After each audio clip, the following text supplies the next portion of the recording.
En las fértiles tierras de Morelos, un hombre surgió desde la raíz misma de su pueblo, llevando en su corazón una causa que nunca dejaría de arder. Emiliano Zapata, nacido en Ananecuilco, fue más que un líder, fue el eco de una lucha que se gestó en la tierra misma. En un México sometido al yugo del porfiriato, los campesinos vieron sus tierras arrebatadas por hacendados que usaban la ley como su arma más letal. Para Zapata, el despojo no era solo una injusticia, era un ultraje a la dignidad de quienes vivían del campo. Fue entonces cuando decidió alzar la voz y empuñar el arado como una bandera de resistencia. ¿Quién fue este hombre al que la historia inmortalizó como el apóstol del agrarismo? ¿Qué lo llevó a desafiar no solo a un gobierno, sino a un sistema entero? En este episodio de Ecos del Pasado, historias que resuenan, te llevaremos al corazón de su lucha, una contienda por la tierra, la justicia y por devolverle al pueblo lo que siempre le perteneció, desde sus humildes orígenes como campesino en Ananecuilco hasta convertirse en el líder que dio vida al movimiento zapatista. Exploraremos los momentos que marcaron el inicio de su revolución personal. Descubre cómo el Plan de Ayala transformó su causa en un grito nacional, cómo Emiliano Zapata pasó de ser un campesino más a convertirse en un símbolo inmortal en la justicia agraria. Prepara tu mente, porque lo que estás a punto de escuchar no es solo una historia, es un eco que resuena aún hoy en los campos de caña y en las voces de quienes siguen luchando por justicia. Este es el comienzo de la leyenda de Emiliano Zapata. ¿Qué sucede cuando el pasado se niega a ser olvidado? En Ecos del Pasado, historias que resuenan, desenterraremos relatos que han quedado sepultados en la memoria de la humanidad. Acompáñanos en un viaje a través del tiempo, donde cada episodio te revelará un secreto, una historia que aún resuena en los ecos del ayer. ¿Estás listo para escuchar lo que la historia tiene que decir? Semillas de revolución. Los primeros pasos de Emiliano Zapata. En el pequeño pueblo de Ananecuilco, en el corazón de Morelos, nacía un 8 de agosto de 1879 Emiliano Zapata. En ese entonces, el porfiriato expandía su control sobre las tierras, favoreciendo a los grandes hacendados y desplazando a comunidades enteras. Los campesinos, como la familia de Zapata, vivían en constante lucha por preservar sus tierras, el sustento de su existencia. Desde niño, Zapata fue testigo de las injusticias que enfrentaban los campesinos. La pérdida de sus tierras no era solo una cuestión económica, sino un ataque directo a la identidad y dignidad de su pueblo. Para los campesinos, la tierra no era únicamente su fuente de sustento, sino la raíz de su identidad. Perderla significaba perderlo todo. Cita: Zapata and the Mexican Revolution, de John Womack. A pesar de las adversidades, Emiliano tuvo acceso a una educación básica, aprendió a leer y escribir, habilidades raras en su entorno, que más tarde usaría para defender los derechos de su comunidad. En 1909, con 30 años, fue elegido como representante de su pueblo. Este cargo le permitió enfrentarse directamente con las autoridades y hacendados, exigiendo la restitución de tierras robadas. Zapata se ganó la confianza de su gente porque entendía que liderar no era solo hablar por ellos, sino luchar junto a ellos. Cita: México, biografía del poder, de Enrique Krause. Un momento emblemático de esta etapa fue cuando Zapata confrontó a un hacendado que usurpó las tierras comunales. Armado con documentos legales y un machete al cinto, exigió justicia. Aunque enfrentaba un sistema injusto, su determinación comenzaba a inspirar a otros. Zapata no solo defendía sus tierras, sino que estaba plantando las semillas de una lucha más grande. Para él, los derechos de los campesinos no eran negociables. No era un político, era un campesino que entendía que la justicia debía nacer de la acción, no de las promesas. Cita: Zapata and the Mexican Revolution, de John Womack.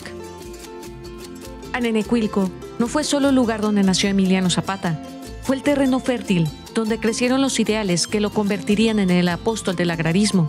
Este era solo el principio de una lucha que resonaría en todo México. Forjando el líder, el camino de Zapata hacia la revolución. El despojo de tierras comunales no era un problema exclusivo de Anenecuilco, sino una epidemia que devastaba las comunidades campesinas de todo México. Emiliano Zapata, al aceptar ser el representante de su pueblo en 1909, asumió un papel que lo pondría en el centro de este conflicto. Pero, ¿cómo se transforma un campesino en líder revolucionario? Las respuestas se encuentran en las decisiones que tomó durante los años previos al estallido de la revolución. La primera acción significativa de Zapata como representante fue revisar los títulos de propiedad de Anenecuilco. Estos documentos, que databan de la época colonial, eran la prueba irrefutable de los derechos históricos de las comunidades sobre esas tierras.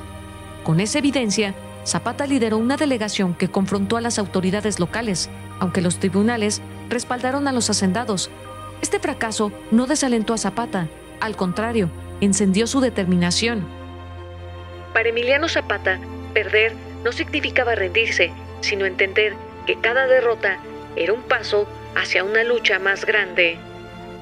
Cita: Zapata and the Mexican Revolution, de John Womack. El creciente descontento en Morelos permitió a Zapata reunir a más campesinos en su causa. No solo era un líder carismático, sino también estratégico. Sabía que la fuerza de su movimiento radicaba en la unidad, por lo que estableció alianzas con comunidades vecinas. Estas alianzas no eran solo tácticas, sino la base de lo que más adelante sería el movimiento zapatista. La grandeza de Zapata no radicaba en su origen, sino en su capacidad para transformar el descontento en acción organizada. Cita: México, Biografía del Poder, de Enrique Krause.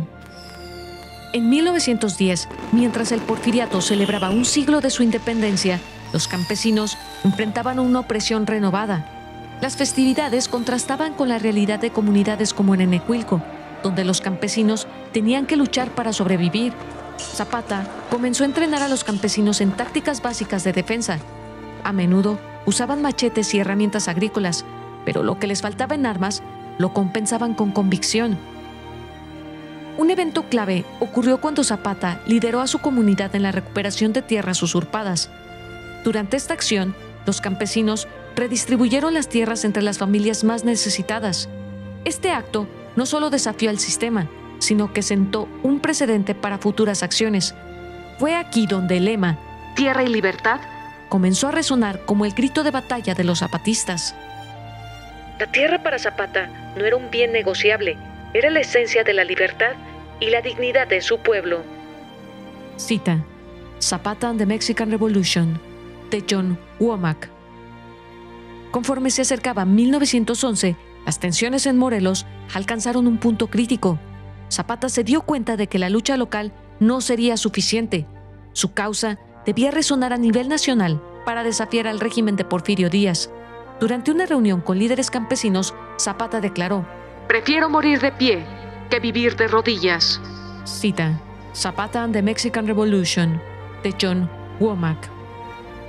Fue en esos años que Emiliano Zapata dejó de ser un defensor de su pueblo para convertirse en un líder cuya voz resonaba en todo Morelos. Su lucha, aunque aún local, estaba sentando las bases para un movimiento que cambiaría la historia de México. El estallido de la revolución, Zapata y la llama de la libertad. El año de 1910 marcó un antes y un después en la historia de México. Mientras Porfirio Díaz celebraba su longeva presidencia, los vientos de cambio comenzaban a soplar desde el norte, con Francisco I. Madero, quien prometía democracia y libertad. Para Emiliano Zapata, este llamado era una chispa que encendía el fuego de su lucha local, transformándola en un movimiento revolucionario. Zapata encontró en Madero un aliado inicial, pero la relación entre ambos no tardaría en tensarse. Madero, un hombre de la élite, veía la revolución como una oportunidad de reforma política, mientras que Zapata luchaba por la restitución inmediata de las tierras. Este contraste de ideales pronto delineó una ruta de conflicto. Zapata no veía en Madero un salvador, sino otro político incapaz de entender las raíces del problema campesino. Cita: Zapata and the Mexican Revolution, de John Womack. En noviembre de 1910, con el inicio de la Revolución Mexicana, Zapata organizó el primer contingente armado de campesinos en Morelos. Sus tácticas, aunque rudimentarias, se basaban en el conocimiento del terreno y la lealtad de sus seguidores. Los zapatistas comenzaron atacando haciendas y redistribuyendo tierras. Estas acciones, aunque simples, tenían un impacto profundo en las comunidades. Las tierras no eran solo propiedad, eran el alma misma de los campesinos. Recuperarlas era devolverles la vida. Cita: México, Biografía del Poder, de Enrique Krause. En 1911, con la caída de Porfirio Díaz, el sueño de muchos revolucionarios parecía haberse cumplido, pero no para Zapata. Madero, ahora presidente, pidió a los revolucionarios deponer las armas y esperar reformas agrarias. Zapata, sin embargo, sabía que las promesas vacías no serían suficientes. Fue entonces cuando redactó el Plan de Ayala, un documento que definiría su lucha y lo separaría de Madero para siempre. El Plan de Ayala no solo exigía la restitución de tierras, sino que también desconocía a Madero como presidente, calificándolo de traidor a la revolución. Propuso que Pascual Orozco liderara el movimiento hasta que se cumplieran las demandas del pueblo. Este documento, firmado por Zapata y otros líderes campesinos, se convirtió en el estandarte de su movimiento. El Plan de Ayala fue más que un manifiesto, fue el grito de un pueblo decidido a no esperar más. Cita: Zapata and the Mexican Revolution, de John Womack. El rechazo de Madero al Plan de Ayala marcó una ruptura definitiva. Los zapatistas, ahora un movimiento independiente, intensificaron su lucha, enfrentándose no solo al gobierno, sino también a otros revolucionarios que no compartían su visión. Zapata se mantenía firme. La revolución no debía detenerse hasta que la tierra regresara a quienes la trabajan. La tierra será libre o no será. Este era el credo de Zapata, un credo que nunca traicionó. Cita: México, Biografía del Poder, de Enrique Krause. Con el Plan de Ayala, Emiliano Zapata dejó de ser solo un líder regional para convertirse en un símbolo de resistencia agraria. Su lucha no era únicamente por Morelos, sino por un México más justo, un México que aún debía nacer de las cenizas del pasado. Plan de Ayala, el manifiesto que redefinió la Revolución Mexicana. En noviembre de 1911, en Morelos, Emiliano Zapata y sus principales aliados redactaron un documento que definiría su lucha, el Plan de Ayala. Este plan no solo fue un manifiesto revolucionario, sino un grito de resistencia contra las promesas incumplidas de Madero. El primer punto del plan declaraba: se deben restituir de inmediato a los pueblos y ciudadanos las tierras, montes y aguas que les hayan usurpado los hacendados, científicos o caciques al amparo de la tiranía y la justicia venal. Este punto reflejaba el corazón del zapatismo, la restitución de las tierras comunales arrebatadas por el porfiriato. Para Zapata, devolver la tierra no era solo una medida económica, sino una reparación histórica y moral para todos los campesinos. El Plan de Ayala encarnaba la justicia como acto práctico, no como promesa vacía. Cita: Zapata and the Mexican Revolution, de John Womack. El segundo punto del plan exigía la expropiación de tierras, montes y aguas de haciendas que no pudieran demostrar su legalidad. Estas propiedades serían repartidas entre los campesinos sin tierras. Esta medida, radical para su tiempo, mostraba la determinación de Zapata de atacar las raíces mismas de toda la desigualdad. El tercer punto del Plan de Ayala iba más allá de la reforma agraria, cuestionaba el liderazgo de Madero. Zapata lo acusaba de traicionar los ideales revolucionarios y declaraba: desconocemos al actual jefe de la revolución, don Francisco I. Madero, por traidor a los principios que juró defender. Este desconocimiento no solo separó a los zapatistas del maderismo, sino que los colocó en un camino independiente dentro de la Revolución Mexicana. Para Zapata, la revolución no debía detenerse hasta que la justicia social se convirtiera en una realidad. Finalmente, el plan proponía a Pascual Orozco como nuevo jefe de la revolución, argumentando que había demostrado lealtad a la causa campesina. Aunque esta propuesta sería controvertida, reflejaba el intento de Zapata de reorganizar un movimiento fragmentado. El Plan de Ayala no surgió en el vacío, fue una respuesta directa a la decepción de Madero, quien tras asumir la presidencia pidió a los revolucionarios de poner las armas y confiar en reformas que nunca llegaron. La redacción del plan fue rápida, pero su impacto sería duradero. Es el primer manifiesto revolucionario que combinó ideales agrarios con acciones militares concretas. Cita: Zapata and the Mexican Revolution, de John Womack. El Plan de Ayala no solo era un documento, era el alma de la revolución zapatista, una promesa de que los campesinos no descansarían hasta que la justicia prevaleciera. Sus palabras resonaron en Morelos y más allá, marcando un antes y un después en la lucha por la tierra en México. Defendiendo el sueño agrario, la consolidación del movimiento zapatista. Tras la proclamación del Plan de Ayala en 1911, Emiliano Zapata se enfrentó al desafío de transformar sus ideales en acciones concretas. En las montañas y valles de Morelos, su ejército, compuesto por campesinos armados con machetes y rifles improvisados, comenzó a tomar forma. No era un ejército convencional, pero estaba unido por un objetivo claro: devolver la tierra a quienes la trabajan.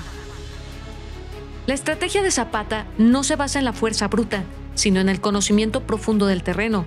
Sus tácticas guerrilleras consistían en atacar de manera rápida y precisa, evitando enfrentamientos prolongados con fuerzas mejor armadas. Este enfoque le permitió mantener a raya a los ejércitos federales, a pesar de contar con menos recursos. El ejército zapatista no era solo una fuerza militar, era una comunidad unida por el dolor del despojo y el sueño de la libertad. Cita: Zapata and the Mexican Revolution, de John Womack.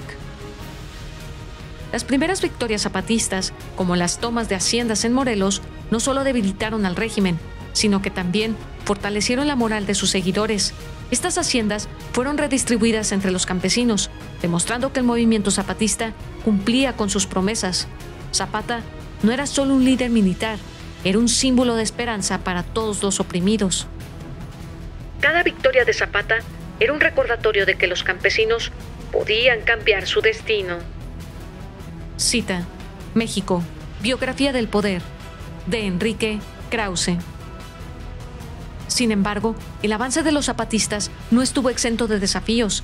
Las fuerzas federales, bajo el mando de Victoriano Huerta, lanzaron una ofensiva brutal para sofocar todo el movimiento. Zapata respondió reforzando la disciplina en su ejército y estableciendo un código de conducta que prohibía los abusos contra civiles. Cada batalla que libraban los zapatistas era un recordatorio de que la lucha por la tierra era también una lucha por la supervivencia. Cita: México, Biografía del Poder, de Enrique Krause.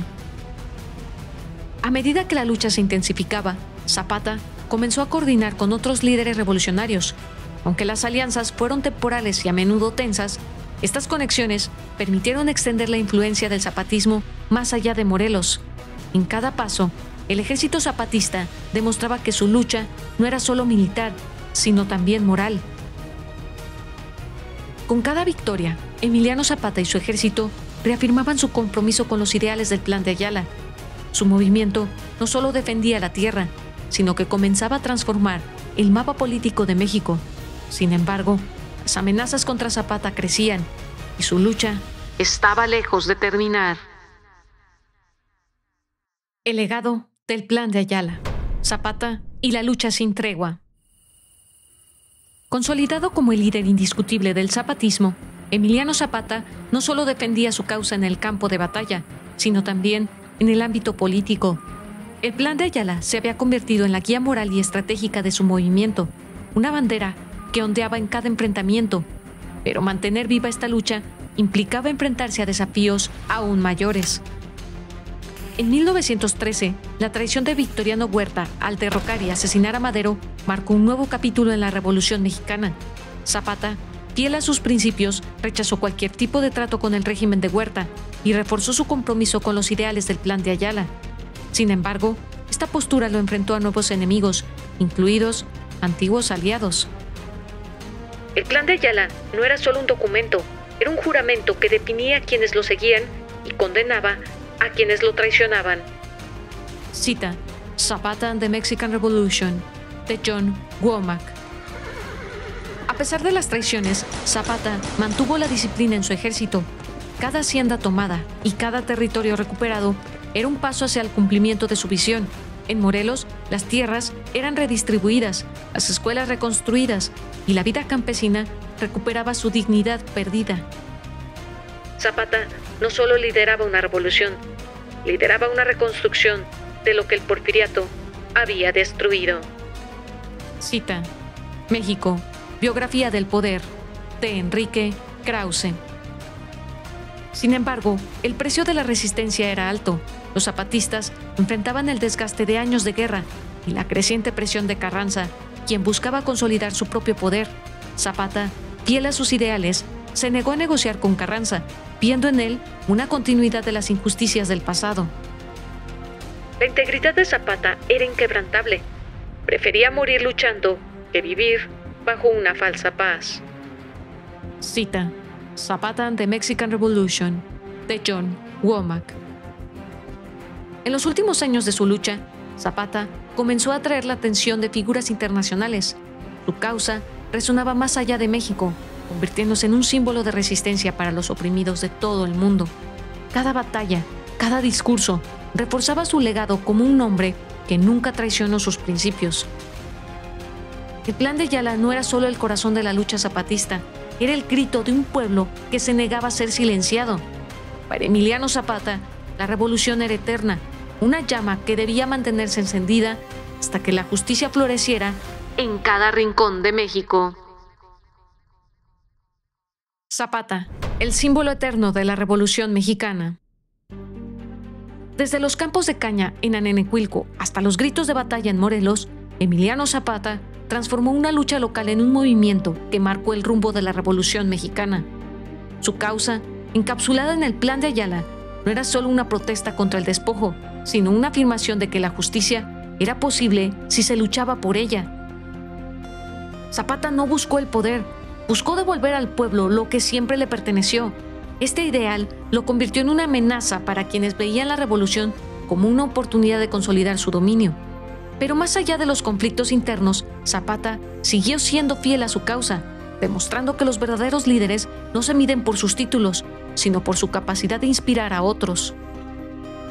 Zapata no fue solo un hombre, fue un símbolo de esperanza para los campesinos, de resistencia para los oprimidos. Cita Zapata and the Mexican Revolution, de John Womack. El Ejército Libertador del Sur no era solo un grupo armado, era una comunidad de hombres y mujeres que veían en Zapata no solo un líder, sino una esperanza. Pero, ¿qué se necesita para mantener viva una lucha cuando todo parece perdido? ¿Cómo enfrenta un hombre los embates de traiciones, enemigos poderosos, y un sistema empeñado en silenciarlo? ¿Y qué legado deja a alguien que se niega a ceder ante la injusticia? En el próximo episodio de Ecos del Pasado, Historias que Resuenan, seguiremos los pasos de Emiliano Zapata mientras su lucha se intensifica, rodeándose de enemigos y con alianzas rotas. Exploraremos cómo sus principios inquebrantables lo enfrentaron al poder de Carranza, los desafíos militares y políticos que definieron los últimos años de su vida y la traición que marcó su trágico final en Chinameca. Pero incluso en la derrota, Zapata dejó un legado que desafió el tiempo y a sus enemigos. Prepárate para conocer el desenlace de su historia, un relato de resistencia, traición y el eco inmortal de un hombre que nunca dejó de luchar por la justicia. Zapata vive, no solo en los campos de Morelos, sino en cada lucha por la dignidad. Recuerda, el pasado no es solo un registro de lo que fue, sino una parte viva de lo que somos. Cada historia que compartimos en Ecos del Pasado es un recordatorio de que el tiempo puede sepultar los hechos, pero nunca podrá silenciar sus ecos. Si has sentido la vibración de estas historias en tu interior, si has escuchado el llamado del pasado, te invitamos a unirte a nosotros en nuestro próximo episodio, porque aún quedan muchos ecos por descubrir, muchas historias por desenterrar. y juntos seguiremos explorando las memorias que resuenan en los rincones olvidados de la humanidad. Hasta entonces, mantén los oídos atentos y la mente abierta, porque nunca se sabe cuándo el pasado volverá a hablar.